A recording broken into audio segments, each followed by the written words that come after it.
அஸ்ஸலாமு அலைக்கும். எப்படி இருக்கிறீங்க? நேத்து தெய்வலப்பள்ளியில ஒரு கூட்டம் ஒண்ணு நடந்திருக்கு. ஞானசார தேரவ விடுவிக்கிறேன்னு சொல்லி ஒரு ஒரு கூட்டம் ஒண்ணு வச்சிருக்கிறாங்க. ஏசிஜேயு ஆல் சிலோன் ஜாமியத்துல் உலமாவோட தலைமைத்துவத்திலன்னு சொல்லி ஒரு பெரிய அ, பேச்சு ஒண்ணு அடிபடுது. ஆனா எனக்கு வந்த கேள்விப்படி ஒரு ஊடகங்கள்ல நான் பார்த்தேன். அப்ப அவங்க என்ன சொல்லியிருக்காங்கன்னா, ஜனாதிபதி மூலியமா அது இவங்களுக்கு வந்திருக்கு ஏசிஜேயுக்கு. இவரை விடுவிக்கிறதா இல்லையான்னு சொல்லி முஸ்லீம் சமூகத்தின் ஆலோசனை கேட்டேன், கருத்தை கேட்டது. ஸோ இதனால இந்த இந்த கருத்தை கேட்க அதுக்கு அவங்க பல சங்விதானங்களை கூப்பிட்டுருக்காங்க. எந்தெந்த சங்விதானம் கூப்பிட்டுன்னு சொல்லி எனக்கு உண்மைக்குமே தெரியாது. அப்படித்தான் நான் கேள்விப்பட்டேன் அந்த ஊடகங்களில் பேசின மாதிரிக்கு. அப்படி வந்து அங்கே தீர்மானம் எடுக்கப்பட்டுச்சு, நாங்கள் இதுக்கு எதிர்ப்பு, எங்களுக்கு அந்த ஞானசார ஆமதுருவை விடுறதை பற்றி எதிர்ப்பு தான் இருக்குது முஸ்லீம் சமூகத்துலன்னு சொல்லி. அது கரெக்ட். இப்போ நல்ல விஷயங்கள் யாராவது செஞ்சால் முதலாவது ஆள் ஷிராஸ் யூனுஸ் தான் பேசுவார். அதை மாதிரி யாராவது தவறு செஞ்சாலும் இன்ஷா அல்லாஹ் முதலாவது ஆள் ஷிராஸ் யூனுஸ் உண்மையை பற்றி பேசுகிறது தான் எப்பயுமே நான் செஞ்சு கொண்டு வாருது. ஸோ இது இப்போ எனக்கு என்ன சொல்ல வாரேன்னு சொன்னால், நாங்கள் செய்திகள் கொடுக்கும்பொழுது கொஞ்சம் தெளிவான செய்திகள் கொடுத்தா நல்ல. நான் இந்த ஏசிஜேயு சார்பாக பேசுகிறதும் இல்லை, அவங்களுக்கு எதிராக பேசுகிறதும் இல்லை. என்ற கருத்தை நான் சொல்கிறேன். ஏனென்றால் நான் ரொம்ப விமர்சிச்சு இருக்கிற ஒரு கூட்டம் ஒன்று தான் அது. இல்லை இருக்கிற பல தலைமைத்துவங்கள் இருக்கிற பல பேர், எல்லாரும் இல்லை.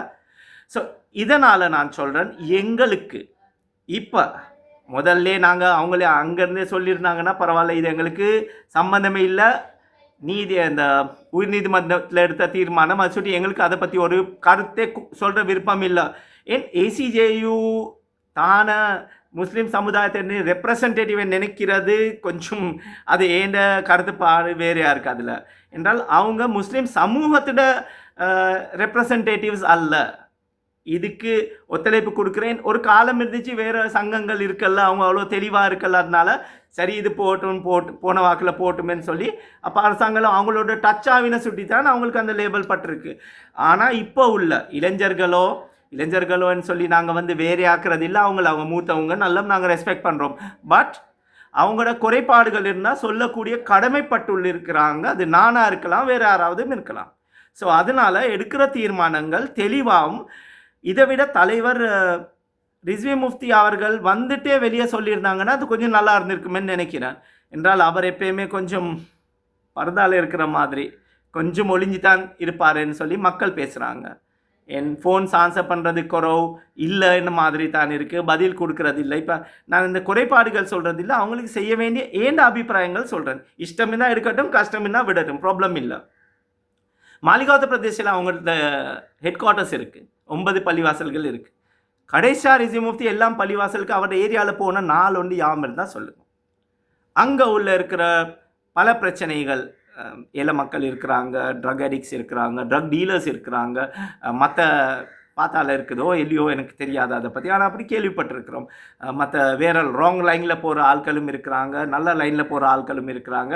அவங்கள வச்சு ஏதாச்சும் செஞ்சாங்களா? வச்சு செஞ்சதில்லை, இதை திருத்துறதுக்கு இவங்க நல்ல இடத்துக்கு கொண்டாடுறதுக்கு ஏதாச்சும் முயற்சிகள் செஞ்சாங்களா? அப்படி ஒன்றும் இல்லை. ஆஃபீஸ்களில் கூப்பிட்டு அப்பாயின்மெண்ட் கொடுக்கறது இல்லைன்னு சொல்லி பெரிய ஒரு கேள்வி கூட இருக்குது. ஆனால் அரசாங்கம் அவங்களே அவங்களோட ரெப்ரசன்டேட்டிவ் முஸ்லீம்களை ரெப்ரசன்ட் நினைக்கிறது அது கொஞ்சம் பிள்ளை. வேறு நான் என்ன இருக்கிறேன்னு அந்த 20 வருஷமாக 25 வருஷமாக ஒரே ஆள் இருக்கிறதுல அது இல்லை, நான் அவுட் இல்லை. இது நாங்கள் கிம் ஜோங் இங்கும் இல்லை கொரியாட, சரி, அந்த மாதிரி சர்வாதிகாரமும் இல்லை, அவர் கலீஃபாவும் இல்லை எங்கட. ஸோ இஸ்லாமிய ஹிலாஃபத் இல்லை இது. ஸோ அதனால் கொஞ்சம் யாருக்காவது புதுசாக சான்ஸ் ஒன்று கொடுத்தா, ஏன்னா அவர் ஸ்ட்ராங் பத்தாது, ஸ்டேட்மெண்ட் கொடுக்கறது இல்லை, வாரதில்லை, மக்கள் மத்தியில் இருக்கிறது இல்லை. ஆனால் இவெண்ட்ஸ் எல்லாம் வச்சா முன்னுக்கு அவங்க தான் இருப்பாங்க, அது அவங்களோட ஸ்டைல் அப்படின்னு வச்சிடலாம். வெள்ளை ஜுப்பா, வெள்ளை அபாயா இல்லை, வெள்ளை ஜுப்பா எல்லாம் அவங்க எல்லாம் ரெஸ்பெக்ட், ஆனால் அபாயா இல்லை, அது ஜுப்பா. ஸோ அதே மாதிரி நாங்கள் கொஞ்சம் இருக்கணும். ஹசரத் உமர் அல்லா தாலா பற்றி பேசுகிறோம், ஹசரத் அபூபக்கர் சித்திக் அல்லா தாலா பேசுகிறோம், ஹசரத் உஸ்மான் கனி அல்லா தாலா பேசுகிறோம், ஹசரத் அலி அல்லா தாலா அவங்கள பேசுகிறோம். திப்பு சுல்தானை பற்றி பேசினது இல்லை, சலாவுதீன் ஐயூபி பற்றி பேசின சரித்திரங்கள் இல்லை, இஸ்லாமிய கிலாஃபத்துகள் எப்படி பறந்துச்சு பரப்பிச்சிச்சு அப்படி ஒன்றும் இல்லை. இது எல்லாம் மக்களுக்கு கொஞ்சம் தெளிவு கொடுத்தா நல்ல வேண்டும் தான் என்னுடைய கருத்து. ஆனால் இந்த மீட்டிங்கில் எடுத்த தீர்மானம் இது கொஞ்சம் இன்னும் பப்ளிசைஸ் பண்ண இருந்துச்சு. இப்படி ஒரு மீட்டிங் ஒன்று நடக்குது, இந்த சங்விதானங்கள் வந்திருக்குன்னு சொல்லி. அப்படி வந்திருக்கிற சங்விதானங்கள் மத்தியில் இவங்க ஏதாச்சும் பேசியிருந்தாங்கன்னா அது சரி. ஆனால் அப்படி ஒன்று அவங்க பேசி இல்லையே. அப்போ எப்படி இதுக்கு மக்களுக்கு வேறு மாதிரி மெசேஜ் தானே போகும். ஏசிஜேயு மூலியமாக இது நடக்குது. அவர் பழைய கூட்டாளிகள் தான், அது வேறு விஷயம். இதுக்கு முதல் ஞானசாரை வெளியே எடுத்தது இவங்களோட ஒரு ஆள் ஒன்று போயிட்டு தான் வெளிக்கடையில் சந்தித்த சரித்திரமும் இருக்குது. ஸோ கேட்டு இல்லாஸ் வச்ச ராஜினாமா செஞ்ச ஒரு ஆளுநர் மத்தியில் இருந்தார் அந்த கூட்டத்தில். கூட்டாளிகள் தான். முங்கொக்கமாக யாழுவ மல்லின்னு சொல்லி சொன்னார் ஒரு அரசியல்வாதி. அதை மாதிரி ஏசிஜேயு ஞானசாரை எல்லாம் நல்ல முகப்பத்தோடு இருக்கிறாங்க. ஆனால் இந்த கேஸில் அதிலே போயிருக்கக்கூடாது. எதுக்கு நாங்கள் மன்னிப்பு கொடுக்கணும்? கிரிமினல் ஒன்றை மன்னிப்பு கொடுக்குறதா? இல்லையே. அப்போ நெத்தன்யாவுக்கும் நாளைக்கு மன்னிப்பு யாராவது கேட்ட சொன்னாங்கன்னா அமெரிக்காலேயோ எங்கேயோ கொடுத்தாங்கன்னா சரி பரவாயில்ல நாங்கள் கொடுப்போம்னு பலஸ்தீன் மக்கள் கொடுப்பாங்களா? இல்லை. அங்கே ஆயிரக்கணக்காக லட்சக்கணக்க மக்களை கொள்கிறான். இங்கே ஒரு 2 பேர் 10 பேராவது கொல்லப்பட்டால் அது எங்களுக்கு கஷ்டமாக தான் இருக்கும். ஸோ ஏசிஜேயுவினை ஸ்ட்ராங் ஆகணும். முஸ்லீம்களை ரெப்ரசன்டேட்டிவ்னுக்கு லேபிள் இருக்குது தானே, அது கொஞ்சம் டைமோடு மாறும்னு நினைக்கிறேன். இல்லாட்டி போனால் இவங்க எல்லாம் மவுத் ஆகணும், புது செட் ஒன்று வரணும்னு சொல்லி நினைக்கிறாங்களோ தெரியாது. எனக்கு அதை பற்றி ஒரு பிரச்சனையும் இல்லை. ஆனால் இந்த மீட்டிங் போயிருக்கிற ரூட் மக்கள் மத்தியில் கொஞ்சம் வேறுன்னு தான் எனக்கு நியூஸ் வந்திருக்கு. அவங்களோட ஸ்டேட்மெண்ட்ஸ் இன்னும் வந்தில்லை. ஆனால் வந்த சங்விதானங்கள் என்னன்னு சொல்லி கட்டாயமாக சொல்லணும். இந்த அமைப்புகள் வந்துச்சு அப்போ தானே தெரியும் அந்த அமைப்புகள் யாருன்னு சொல்லி. இப்போ 4 பேரை வச்சுட்டும் ஒரு அமைப்பு செய்யலாம். அவங்க முஸ்லீம் மக்களோட பிரதிநிதி இல்லையே. அப்போ நீங்கள் எந்தெந்த அமைப்புகள் வந்துச்சு கட்டாயமாக சொல்லணும். இப்போ இங்கே தான் இருக்குது பிரச்சனை. இது மக்கள் மத்தியில் வேறு மாதிரி போகுது. 30 லட்சம் மக்கள்களுக்கு நீங்கள் 25 சங்விதானங்கள் போயிட்டால் அவங்களோட ரெப்ரசன்டேட்டிவ்ஸ் இல்லையே. மந்திரிமார்கள் இருந்தாங்களா? எந்த மந்திரி வந்தார்? அவர் என்ன சொன்னார்? மந்திரிமார்களும் கூட பேச மாட்டாங்க. என்ன ஏசிஜேயோட அவங்களோட லிங்க் அப் அந்த பள்ளிவாசல்கள் இருக்கிற ஜமாத்துகளோ யாரோ எல்லாமோட அவங்களோட ஓட் பேஸுக்காக அவங்க கூட பேச மாட்டாங்க. 5 வருஷத்துக்கு ஒருக்கா மக்களை மடையனாக்கிட்டு வர்ற மாடாக்கி வர்ற மாதிரி இவங்கள வச்சு பாவிக்கலாம், இவங்களுக்கு சலுகை கொடுக்கலாம் அப்படின்னு அவங்க யோசிக்கிறது. இது உண்மை, கசப்பான உண்மை. தயவு செய்து பேசுங்க. நான் கிரிட்டிசைஸ் பண்ணுறது இல்லை. மீட்டிங் வச்சது சரி, வச்சானுவீங்களா? ஜனாதிபதி செஞ்சது ஆமாம். அந்த டைமில் சொல்லியிருக்கலாம் எங்களோட மக்கள் இதுக்கு வைக்கிறதே தப்பு. இந்த மீட்டிங் இவனை விடுதலை செய்கிற ஜனாதிபதி வந்தால் ஃபோன்லேயே கேட்டுட்டு இப்படி வந்திருக்குப்பா, நீங்கள் வருவீங்களா இல்லையா, இது வைக்கிறது சரியா? அப்போ அந்த சங்விதானங்கள் மூளை உள்ள சங்விதானங்கள் இருந்தால் சொல்லியிருப்பாங்க, இல்லை இதுக்கெல்லாம் பேசினோம்னா மக்கள் மத்தியில் போயிடாது, அதுக்கு நாங்கள் இடம் கொடுக்கவே கூடாது. அப்பப்போ முடிவெடுத்துடணும். தெய்வல பள்ளிக்கே அசர் தொழுந்து மட்டும்தான் இது செய்யணும் என்று ஒன்றும் இல்லையே. நாங்கள் ஃபோன் பண்ணி கேட்டோம், இந்த சங்விதானம் ஏலான்னு சொல்லிட்டாங்க, எங்களுக்கு இது விருப்பம் இல்லை. காதினல பார்த்தாவது பழகுங்களே ஹசரத். கத்தோலிக்க சபாவை அதை பற்றி ஈஸ்டர் பாம்பிங்கில் எப்படி கண்ட்ரோல் பண்ணாங்க? இல்லாட்டி பிரச்சனைகள் வந்திருக்கு முஸ்லீம்களுக்கு. நாங்கள் ஃபைட் பண்ணியிருப்போம், அது டிஃபெண்ட் பண்ணியிருப்போம், அது வேறு விஷயம்.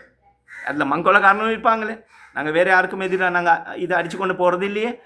ஆனால் இது உங்களுக்கு மீட்டிங் வைக்காமலே ஃபோன்லேயே முடிக்க இருந்துச்சு. நாங்கள் இந்த சங்விதானத்தோடு கேட்டோம், வெரி சாரி பிரசிடென்ட்ஸ் ஆஃபீஸ், இது எங்களுக்கு சரி வராது, இவரை விட்டுறது குழப்பம், சமுதாயம் அதுக்கு எதிர்ப்பு, முடிஞ்சு கதை. நீங்கள் இந்த மீட்டிங் வச்சுட்டு நீங்களும் அவங்கள சார்பாக பேசுகிறதும் இது எல்லாம் போட்டு எது உங்களுக்கு குழப்பம்? அரசியல் பேக்கிங் இருக்குது தானே. ஜனாதிபதியோட காலத்தில் தான், இந்த ஜனாதிபதியோட பிரதமராக இருக்கும் பொழுது காலத்தில் தான் முஸ்லீம்களுக்கு அடி கூடையாக இருந்துச்சு. இது தான் ஹிஸ்ட்ரி. இதை பற்றி நான் ரொம்ப பேசியிருக்கிறேன். ஆனால் 100வது திருவிழாவாம், ஏன்னா 100ஆண்டு கொண்டாட்டில் ஏசிஜேவிட அவங்களெல்லாம் கொண்டாந்து இதெல்லாம் பண்ணிவிட்டு பெரிய நாடகம் எல்லாம் பண்ணிங்க. இதை பற்றியும் நான் பேசியிருக்கிறேன். ஸோ கூட பேச விருப்பம் இல்லை. பஸ் இதெல்லாம் நீங்கள் இருந்துட்டு நீங்களும் முஸ்லீம்களோட ரெப்ரசன்டேட்டிவாக இல்லையான்னு சொல்லி மக்கள் உங்களை அனுப்பி இல்லை எங்கேயோ. ஆனால் இது செஞ்சது கொஞ்சம் இன்னும் ஓப்பனாக நீங்கள் வரணும் மீடியாவில். இங்கே தான் இருக்குது. ஓப்பன்னஸ் இல்லாமல் இருந்தால் மக்களுக்கு ராங் மெசேஜ் போகும். ஸோ அதனால் இதில் வாங்குறதும் நீங்கள் தான். அதை சுட்டி ஜுப்பா கொடுத்துருக்குறீங்க, வெளில அபாயா இல்லை. அதனால கொஞ்சம் அதில் மன்னிக்கணும். நான் பேசுகிறது கொஞ்சம் காரசாரமாக இருந்தால் மன்னிச்சிடுங்க. பட் உண்மையாக பேசுவேன். மக்கள் மத்தியில் ராங் மெசேஜ் போயிருக்கு. எனக்கு ரொம்ப பேர் எனக்கு வாய்ஸ் கிளிப்ஸ் அனுப்பினாங்க அதை பற்றி. இதுக்கு ஒரு வீடியோ ஒன்று போட்டிருக்கேன்னு அதை அப்லோட் பண்ணல. அது ரொம்ப காரசாரமாக இருந்திருக்கு. ஆனால் நான் பொறுமையோடு இருந்து இதுக்கு பிறகு இந்த தெளிவினை வரட்டுமேன்னு சொல்லி அதை அப்படியே வச்சிருக்கிறேன். 15 நிமிஷம் பேசியிருக்கிறேன்.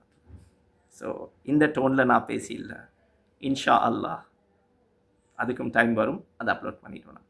ஆனால் இதை நீங்கள் எந்த சங்விதானங்கள் வந்துச்சு தயவு செய்து சொல்லுங்க. நான் ஷிராஸ் யூனுஸ். இன்ஷா அல்லாஹ் மீண்டும் சந்திப்போம். மக்களோட இருங்க, மக்களுக்கு தெளிவு கொடுங்க, உங்களோட ஏரியாவில் இருக்கிற ஆட்களை கவனிங்க, அந்த ஏரியாவை முதல்ல டெவலப் பண்ணுங்கள். ஜஸாக்கல்லாஹ். அஸ்ஸலாமு அலைக்கும்.